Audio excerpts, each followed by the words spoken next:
Volvemos luego de la pausa, seguimos nosotros en A Favor y en Contra, cerrando la semana, como es habitual también aquí en 5 Días Televisión, ya en un espacio donde mucha gente está apreciando las entrevistas con los distintos candidatos que vienen a hablar con nosotros y a hacer conocer a través de este espacio sus ideas, propuestas y proyectos. Estamos con el senador Salim Busarquis, que vuelve a poner su nombre a consideración para la lista del Senado de su partido, que forma parte de la concertación. Vamos a hablar un poco de eso también.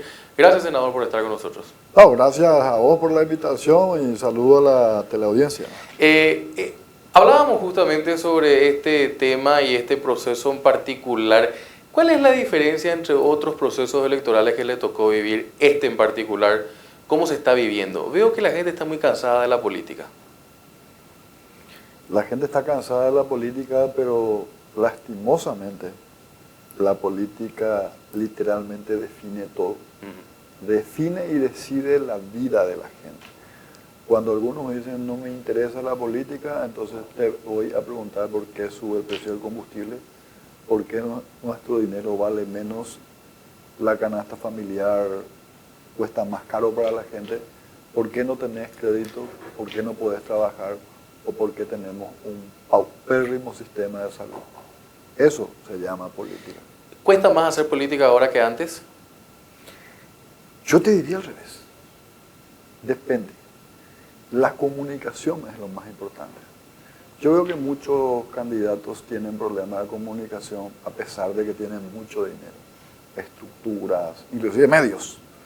Pero otra cosa es comunicarte con la gente.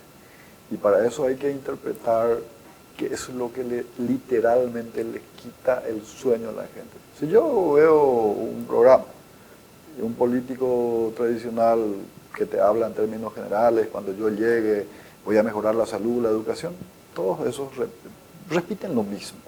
Entonces hay que hablar de temas concretos. ¿Cómo lo vamos a hacer? ¿En cuánto tiempo lo vamos a hacer? ¿De dónde vamos a quitar el dinero? ¿Y cómo yo voy a hacer para que este señor y esta señora que está viendo el programa pueda recibir por lo menos una alternativa de esperanza y que diga, bueno, a mí me gusta ese candidato? Hay dos Paraguay y esa es una pregunta tal vez que me lleva a consultarle desde el punto de vista de que usted es un hombre del Paraguay profundo. Dos Paraguay nos quedaríamos cortos. Yo creo que hay muchos Paraguay. Hay un Paraguay que tiene todo, que vive en otro nivel. Hay un Paraguay que hoy pelea, una clase media desmoronándose, y hay un Paraguay que no tiene casi nada. Yo creo que esa es la realidad, pero tiene una explicación sociológica, cultural, económica. Y yo quiero ponerte algunos ejemplos muy simples. Hay un dicho, te lo voy a decir en guaraní. Jeta idea pora humanón boria huacán. Nuestra gente es emprendedora, pero lo que no tiene es crédito. Hoy, el Banco de Fomento tiene 800 millones de dólares, dinero parado. IPS tiene el dinero de los trabajadores, pero IPS hace años recuerdo que le prestó creo que 60 millones de dólares a Tigo. ¿Cómo que el IPS no le puede prestar plata al dueño de la plata del trabajador? Quiero que me expliquen eso. O el Banco de Fomento, bueno, primero tenés que tener título, aval, garantía, tu ratio, tu capacidad de pago. Y una señora que está viendo el programa hoy, que trabaja en el mercado 4, se levanta a las 4 de la mañana y para las 5 de la tarde hoy tiene que pagar 110.000 guaraníes. En un mes son 300%, en un año 4.000%. ¿Por qué el Estado no le presta el dinero? Yo estoy trabajando en la creación del Banco Popular para la gente. ¿Por qué? Nosotros tenemos que prestarle dinero a la gente. Algunos dicen el paraguayo no sabe trabajar. Mentira. Hay que recorrer la calle para ver ese que vende pancho, asadito, milanesa, gaseosa, el que abre una pequeña carpintería, una tienda. La gente sobrevive a pesar de que el Estado no le presta plata, no le presta dinero. entonces hay que prestarle dinero al que no tiene. La estructura económica del Paraguay fue diseñada en contra de la gente. Te di el ejemplo del sistema financiero. Nosotros necesitamos el Banco Popular, necesitamos prestarle dinero a la gente. Pero te voy a dar otro ejemplo. Simple. Hablemos de las licitaciones del Estado paraguayo. Te dice, mira, ingeniero Fernández, ¿usted quiere participar? Usted necesita 5 años de experiencia. Ah, ¿y cómo va a tener los 5 años si nunca te dejaron participar? Bueno, y se hacen, por ejemplo, vamos a hablar de obras. Y se licita para una ruta, 100 kilómetros, una empresa, o mantenimiento de caminos. Yo haría paquetes pequeños, chicos, para que el chico pueda participar. Y para que el chico alguna vez sea mediano y para que el mediano alguna vez sea grande. Ah, bueno. Eso es una decisión política del Estado paraguayo. Te doy un ejemplo. Y ahí sí te respondo. Yo estuve en obras públicas hace poco tiempo, hice eso. Y clasifiqué las obras en 3 niveles. Para los grandes, para los medianos y para los chicos. Ese señor que tiene el camión tumba, ese tiene que poder trabajar. Te voy a dar un segundo ejemplo. El famoso almuerzo merienda escolar, que en Paraguay para mí es un negociado. 4 empresas manejan. ¿Por qué no se le compra el producto al productor local de cada comunidad? Que se les ponga el papel, que se les organice y que se les compre el producto a ellos. Una de las experiencias que a mí me impactó mucho fue justamente en la zona de Belén, en Concepción, al norte, una señora que gracias a una articulación consiguió un contrato con la gobernación para la merienda escolar, y ella, que formaba parte de un comité de mujeres que trabajaba con los cañicultores de esa zona, podía dar la torta negra, ¿no? El panjú a esta escuela como merienda escolar. Esas cuestiones sí son factibles, pero ¿por qué cuesta tanto hacerlo macro dentro del Estado? Son pequeños cotos de beneficio para un pequeño sector. Es demasiado simple. Cuando se concentra la licitación y toman 2, 3 empresas, es bingo, plata para un grupo, se reparten por las grandes licitaciones. Y hay coima de promedio. Simple. Si vos descentralizás todas las licitaciones en alimentos, en medicina, en pequeñas construcciones, vas a hacer miles de licitaciones de donde los chicos van a entrar. Este es un país centralizado económicamente, manejado por 4 o 5 grupos en diferentes áreas, en las que quieras. Y eso es una decisión del Estado paraguayo. Pero para eso se necesita también una ciudadanía más activa que reclame y exija. ¿Está empezando a existir eso? Mira, cualquier proceso de transformación no es un proceso de transformación cultural. La gente tiene que aprender a no acomodarse, a callarse y a aceptar migajas. Necesitamos una sociedad más rebelde en el buen sentido de la palabra. Te voy a dar otro ejemplo. Este jueves, pasado mañana, se va a estudiar un proyecto que se llama Canje Energía por Empleo. Las veces que yo sostuve y peleé para que baje el costo de la energía de la ANDE, algunos decían que yo era populista. Miente. Y Bolsonaro bajó 2 veces el costo de la energía con nuestra energía paraguaya. Que yo planteo en este proyecto que el pequeño emprendedor, el pequeño empresario, el que tiene su taller mecánico, la despensa, el que da laburo, tiene que pagar menos. Tenemos que bajar el costo de la energía porque ese señor, esa señora está dando laburo, está dando trabajo.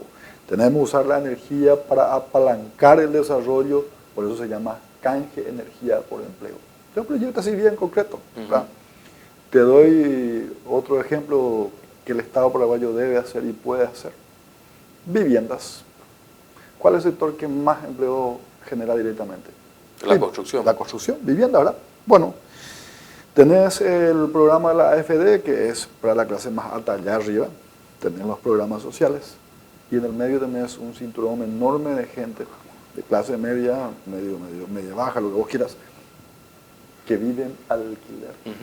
¿Por qué no le financiamos para su casa 30 años y en vez de que pague el alquiler, que pague para su casa? miles de empleos vamos a generar con la construcción de viviendas y le vamos a dar viviendas dignas a la gente y vamos a darle a la gente la capacidad de tener una casa propia, tener aval, tener garantía. Todo se puede hacer. Ya te estoy poniendo ejemplos. Prestarle dinero a la gente, construirle para su casa, bajar el costo de la energía eléctrica. Son tres temas así y claros. 4, que las licitaciones del Estado también sean para los chicos. ¿Verdad? Que sea el Estado el primer impulsor que impulse la economía, especialmente de las localidades. Pero estas cuestiones, senador, son en realidad una visión que debería estar en la agenda de un estadista. Los que tuvimos como presidentes en esta larga transición distaban mucho de la talla de ser estadistas. Sí. Ahora nos toca un proceso donde vamos a elegir un próximo presidente, donde hay muchas críticas también de quién podría ser en todas las áreas. Acá yo no quiero tomar ninguna situación en particular, porque tanto los partidos tradicionales están sufriendo sus cuestiones internas, se están desangrentando, yo creo que fuertemente, y hay como una suerte de elemento dentro de la concertación que al final no terminó de cuajar, ¿no? ¿Coincide con eso o no? Coincido en gran medida. ¿Qué le pasó a la concertación? Yo quiero ir ahí. ¿Sabes cuál es lo importante? El modelo de país que queremos. Con todo respeto, yo no soy anti nadie ni anti Partido Colorado. Es más, tengo muchos amigos colorados a quienes respeto y admiro al pueblo colorado, pero no así a la cúpula que maneja. La candidatura de Wims y de Peña, que es secretario de Cartes, es la misma cosa. No va a cambiar nada. Todos estos temas que estamos hablando de prestarle dinero a la gente, bajar el costo de la energía, darle casa a la gente, fomentar el empleo, ellos no lo van a hacer. Ellos creen en la economía para unos pocos, para una élite que maneja el país. Ese grupo que es dueño de casi todos. No va a cambiar. La concertación tiene sus falencias, por supuesto que tiene.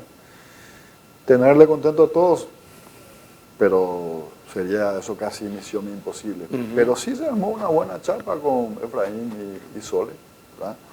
Y yo creo que los paraguayos tenemos que preguntarnos si vamos a seguir sosteniendo lo mismo o vamos a darle oportunidad a una alternativa diferente, a ver si no es mejor. Si vos le votás a los actuales candidatos del Partido Colorado, vas a votar el mismo sistema, el mismo esquema. ¿Qué fue tan diferente del gobierno de Marito que el gobierno de Cartes? Ambos gobiernos lo único que hicieron fueron endeudar al Paraguay. Endeudaron, cuando nosotros salimos del gobierno en el 2013, el endeudamiento era cerca de 3.800 millones de dólares y algo, y ahora estamos llegando a los 15.000. ¿Por qué? Uno, no quieren hacer ninguna reforma tributaria profunda. Segundo, ellos dicen que quieren formalizar la economía, nunca le formalizaron la economía. Formalizar la economía es una decisión política. Mira, fulano, yo te voy a ayudar a vos y te voy a prestar dinero, ¿verdad? Pero te voy a abrir una cuenta corriente. Eso es formalizar la economía. Yo puedo utilizar la energía de la ANDE para formalizar la economía. Te voy a bajar el costo de tu energía, pero te voy a abrir tu cuenta corriente. Y a esa gente que está en Inforcom, que le están matando hace tiempo porque debió por una licuadora, obviamente que no puede conseguir un empleo porque está en Inforcom. Y me parece bien el manejo de la información, pero vos no le podés condenar financieramente a la gente per secula seculorum. Y ellos mantienen este modelo. Ahora bien, ¿el Estado Yaburay a quién le beneficia? A este grupo. Demasiado fáciles. Mira, construir un Estado serio es darle dignidad a la gente. Darle dignidad a la gente es darle libertad. Una sociedad libre existe cuando la gente tiene dinero en su bolsillo y tiene poder adquisitivo. Ahora, pero para gobernar en un país, senador Busarquis, uno necesita también tener un contrapeso que le permita hacer las tareas, ¿no? Sí. Miramos, por ejemplo, lo que es la última elección en Brasil, y a mí, que en cierta manera soy un analista político, digo, le va a hacer cuesta arriba a Lula con un Congreso opuesto. Sí. Usted que forma parte justamente de este cuerpo colegiado y el siguiente que desea ser de vuelta senador. Este es un país de gobierno parlamentarista o congresista en cierta manera, ¿o no? Mira, ¿El Ejecutivo tiene chance de poder hacer los cambios estructurales que se necesitan? claro que sí, por supuesto que sí. Esa es la excusa de todos los gobiernos para decir no pudo hacer porque el Parlamento, mentira. Que me diga el señor Cartes en su época de presidente qué crédito no se le aprobó, qué proyecto no se le aprobó. Que diga Mario Audo Benítez qué no se le aprobó. Todo se le aprobó. Lo que pasa es que acá no quieren hacer una transformación económica de los ejemplos que yo te estaba dando así. El problema es el sistema, el modelo que le beneficia a un grupo y a unos pocos y no a la gente. Yo te voy a explicar por qué. ¿Cuál es la fórmula para que ellos se mantengan en el poder? Tenerle a la gente pobre e ignorante para que cuando empiece la campaña con el dinero sucio, comprarle a la gente por 100.000. Eso es lo que funciona acá. Pero eso es muy peligroso, eso es un caldo de cultivo para Claro. que el día de mañana venga un Chávez o venga un Bolsonaro. Lo que vos quieras puede venir y con dinero sucio es un peligro. Y no es que yo, algunos van a decir, vas a hablar de Cartes, no. Un tipo que entra en la política, que nunca votó en su vida, viene con un vagón de dinero de plata sucia, compra un partido, compra una estructura, compra opositores, compra jueces, compra fiscales, compra todo, entra en todos los negocios, vende empanada, milanesa, anexo combustible, hoteles, entra en todo. Y hay gente que te dice, ah, no, pero genera empleo. Mentira. Mentira. Yo le estaba diciendo a un señor en Luque la vez pasada, ¿usted señor que fabrica? Vaqueros. Ah, qué bien. Y me dice, contame, pues quiero que es lavado, porque ellos generan empleo, eso pues se instaló ahora. Con esa plata sucia le sobornan y le compran a medio mundo. Y le digo, digo, ¿cuánto ganas por tu pantalón? Y 10.000 guaraníes. Y dice, no, bueno, si vos vendes por 100.000, él va a abrir una pequeña fábrica de vaqueros y va a vender por 80.000. Te va a quebrar a vos y las 30 personas que están laburando acá se quedan sin laburo. ¿Qué hace el lavado de dinero? ¿Genera empleo? No. Genera competencia desleal, mata empleo. Hoy tenemos un montón de camioneros sin laburo por el problema del lavado de dinero. En el sector farmacéutico, al comienzo yo bajo el precio del medicamento, supuestamente un poquitito, porque es mucho más caro que la Argentina, porque son 4 o 5 euros por hora. Entonces, ¿qué hacen? Bueno, al comienzo bajan. Cuando terminan de quebrarle a la competencia, porque su negocio es lavar el dinero, después regulan el mercado y cobran lo que quieren. ¿Y dónde está el Estado? Ausente. Hay una cuestión también que me gustaría entrar un poco a fondo, que es la necesidad de establecer ciertas normativas. Y uno mira desde afuera, porque ustedes son en realidad los que debaten al interior del Congreso, senador. Se planteó, por ejemplo, la ley de puerta giratoria. Sí. Eso, por ejemplo, ¿por qué no salió? No se aprobó todavía porque hay un grupo que no quiere. Hay un grupo que no quiere porque ese mismo grupo está alquilado al dinero del grupo Cartes. Vamos a ponerle nombre y apellido, para que vamos a engañarnos. Entre ellos hay correligionarios míos, ¿verdad? Entonces, la concentración excesiva del dinero concentra el poder. Eso es lo que hay que entender. En un país donde el dinero sucio del narcotráfico y todos los tráficos y lavado es la muerte de la democracia. Y lo más importante te diría, en cualquier sociedad democrática seria hay alternancia permanente. Mira, en cualquier democracia seria. Un periodo 1 funciona, le damos un periodo más, pero un tercero casi nunca, ¿verdad? Y se cambian los gobiernos de manera permanente. Esa alternancia permanente es lo que necesitamos. Ahora bien, la oposición tampoco nos hizo la tarea.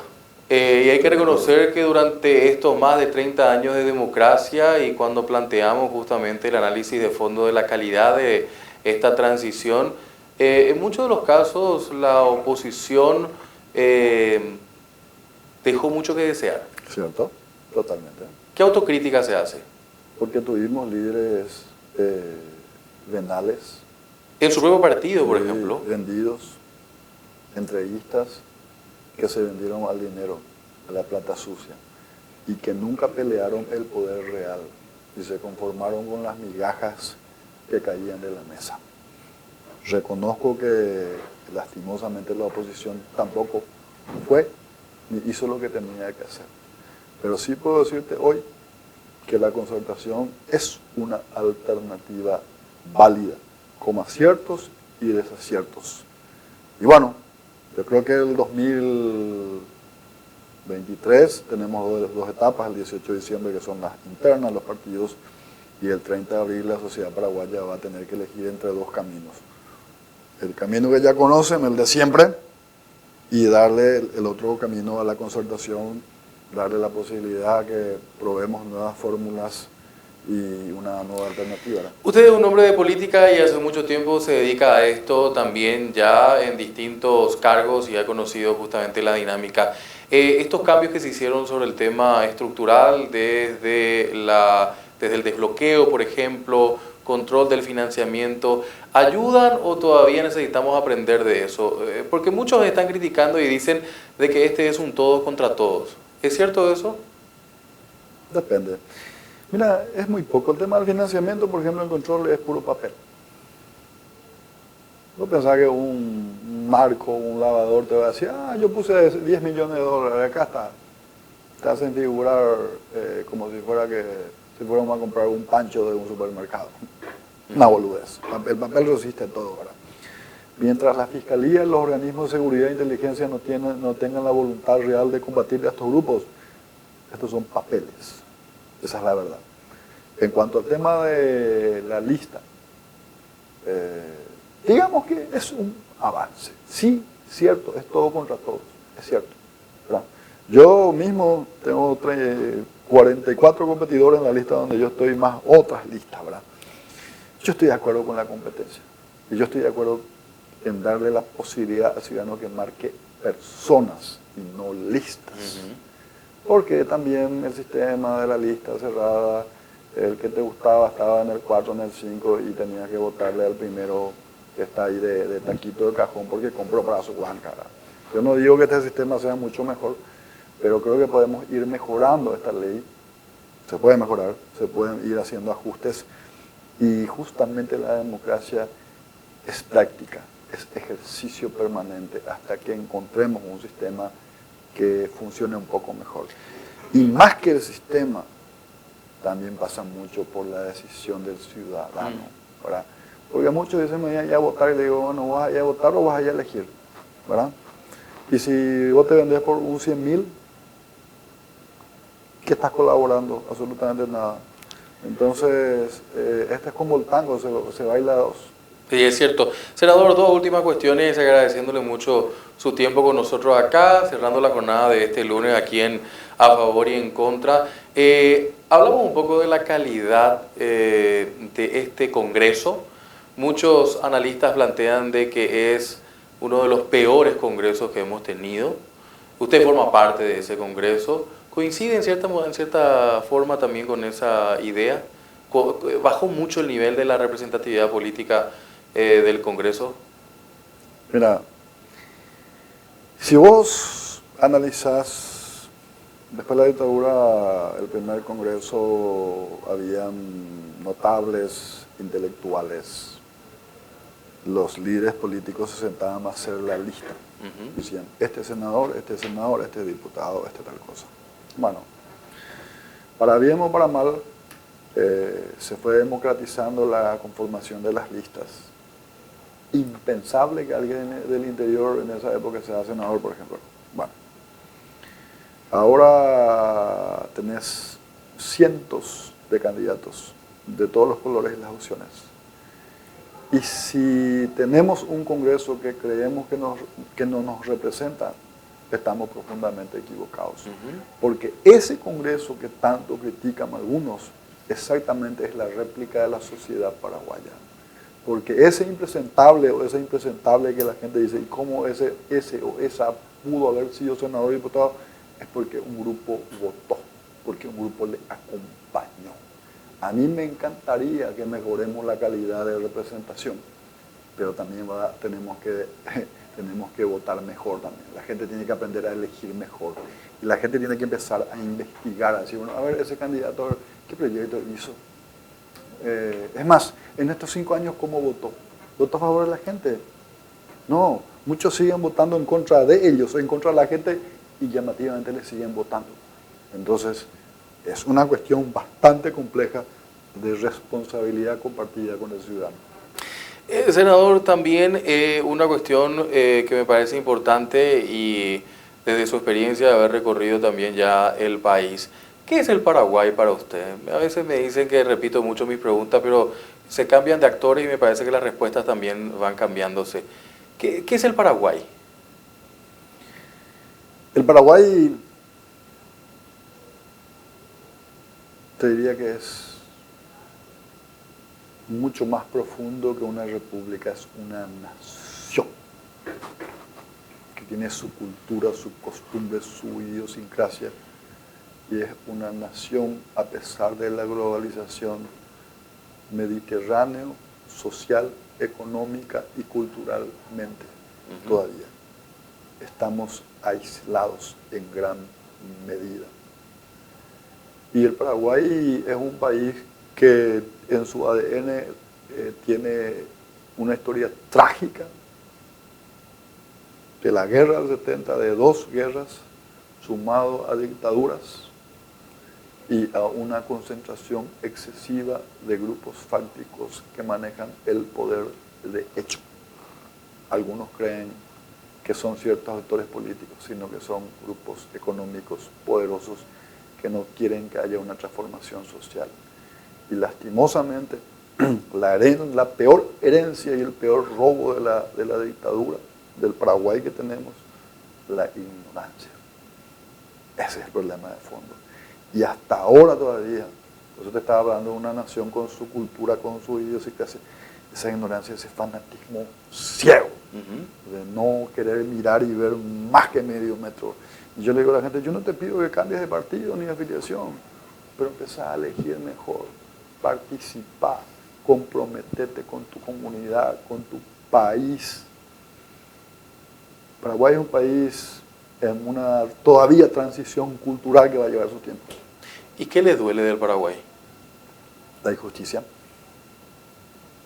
No, la injusticia no solamente se da en el Poder Judicial, la injusticia se da en todos los niveles, en una gran contradicción. Un país que dice ser cristiano, profundamente cristiano, pero profundamente desigual. Un país que exporta alimentos para 80 millones de personas en el mundo, pero con niños desnutridos y niños en los semáforos y en las calles, entre ellos una gran mayoría de indígenas. Un país que reniega de su raíz, de su nación guaraní, porque todos dicen, nosotros somos la raza guaraní. Profundo desprecio a su raíz, a su historia. Un país injusto. ¿Hipócritas? Y sí, por eso te decía. Todos te dicen que somos cristianos, ¿verdad? Pero el verdadero cristiano es solidario, el verdadero cristiano es honesto, el verdadero cristiano ama a su prójimo, al más cercano, sirve. Senador, gracias por su tiempo. No, gracias. Senador Enrique Salí Busarqui con nosotros acá también, hablando en a favor y en contra. Hoy vamos cerrando aquí y invitándoles a que continúen con nosotros. El próximo lunes estamos de vuelta a partir de las 19 horas con 2 otros candidatos, camino también a lo que va a ser este proceso de elecciones, el 18 de diciembre las internas y luego en abril las generales. La propuesta también aquí desde 5 Días Televisión. Continúen con nosotros para lo que resta de la jornada. Buenas noches y buena suerte.